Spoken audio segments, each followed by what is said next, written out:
It's time for the One Bar and Lupagus Show, bringing you anything and everything Minnesota Vikings. Welcome to professional football. All right, welcome back to the One Bar and Lupagus Show. I am Lupagus, and today we're going to talk about the news and nuggets to come out of Gary Kubiak and Adam Zimmer's press conferences today. Obviously, Gary Kubiak is the Vikings offensive coordinator. Adam Zimmer is the co-defensive coordinator. They were asked a variety of things and didn't give a whole lot of concrete answers, but there was some stuff that was said that I think we should probably talk about a little bit. We'll start on the offensive side of the football with Gary Kubiak. He said they feel good about the offensive line. He said they've gotten deeper as a group. He said they have a nice 8 or 9-man rotation going on. So that tells you at least how many they're expecting to keep. Okay, they've gotten deeper, but have they gotten better? I think that's the question that is really on the minds of Vikings fans. It's great they've gotten deep, but are the starters going to be any better? He pretty much was asked if the line's going to be Riley Reeve, Dakota Dozier, Garrett Bradbury, Pat Elflein, and Brian O'Neill, and he didn't shoot that down at all. So I do think those will be your 5 starters, and let's pray to God they can be a little bit better than what was out there last year. He said he's seen the young guys more than they normally would have due to all the practice.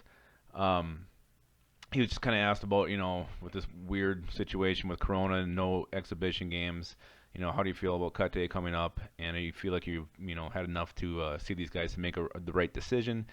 He did say that you do want to see how a guy reacts when he walks into a stadium on game day, how it affects him, if he gets shaken, if he gets pumped up or whatever. But he did say that, with all these extra practices, they've gotten a real good look at these guys. So they feel strongly about who they're going to keep and who they aren't going to keep.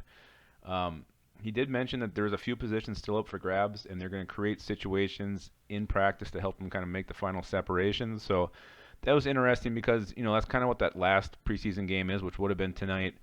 Just the game where all the borderline guys, the guys 3rd, 4th, 5th on the depth chart get a lot of playing time that last game, scrap for a position on the team. So it's kind of neat that they're going to make some situations where they can help determine who's going to make it and who isn't. He was asked about the wide receiver group, and this is the last thing he pretty much talked about. He said it's a really good group. He said it's been a very, very tough job deciding on who they're going to keep.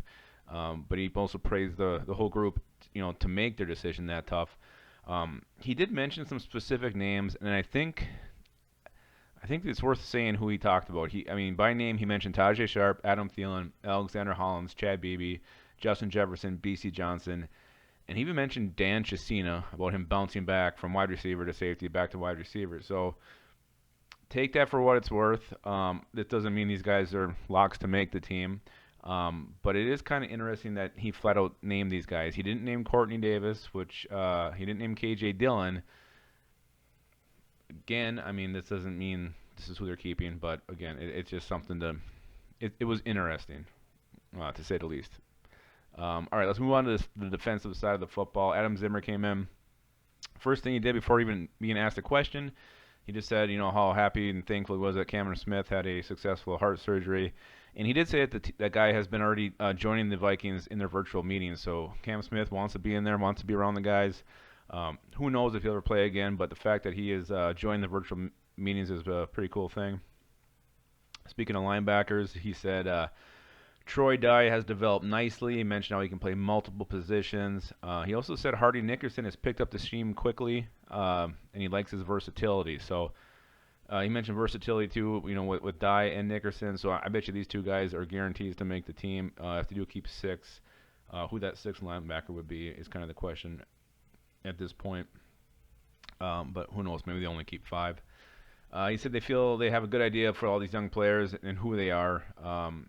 Kind of like Gary Kubiak, he said it'd be nice to see them in game situations, but they've done the best they can to simulate that, kind of, telling the offensive things from the sidelines so the defense doesn't know what's coming. But he kind of just repeated what Kubiak said was, they've seen these guys a lot. They feel pretty good about, they know who can do what and who can't do what. So, again, it's that game situation thing. He did kind of hint that there might be some,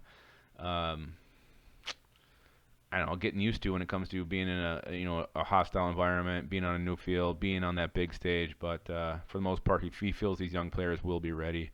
You mentioned Eric Wilson, and I don't know, this guy loves Eric Wilson more than I do. He said he's tremendous. He said he's developed so much. He's a student of the game. He said he asks great questions. He said he can do anything for them regarding linebacker positions. And he says when he does move around, he plays those positions just as well as anyone they have. And he said he's invaluable. Yeah, and I think Eric Wilson's going to have a huge year. And, what Adam Zimmer said today only kind of reinforced my thoughts on that. The fact he's invaluable is probably going to mean that, yeah, he will be invaluable next year because they won't be able to afford him because he's going to have such a damn good year. But I'll enjoy watching his final year in purple. He was asked about the young secondary. He said the draft picks have done a nice job picking up things. He said they cover with no fear. He said it doesn't matter if it's Adam Thielen, Justin Jefferson. These guys do not care who's coming over the middle, who's going down the sidelines. They will step in there and cover them. So he did praise them on that.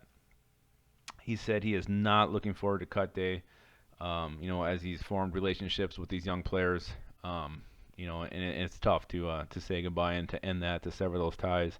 But he said he's excited to get the group together that he'll be going to battle with every single Sunday. So as much as it hurts to cut some of these guys, he is excited to get his final group together and start working with them. So those are the big nuggets that come out of today's presser. Again, nothing super juicy, a little bit of dry meat flopped on the table. But there was some nuggets to take away here and some interesting things said by both Adam Zimmer and Gary Kubiak. So until then, guys, always remember to keep your skull in the hole.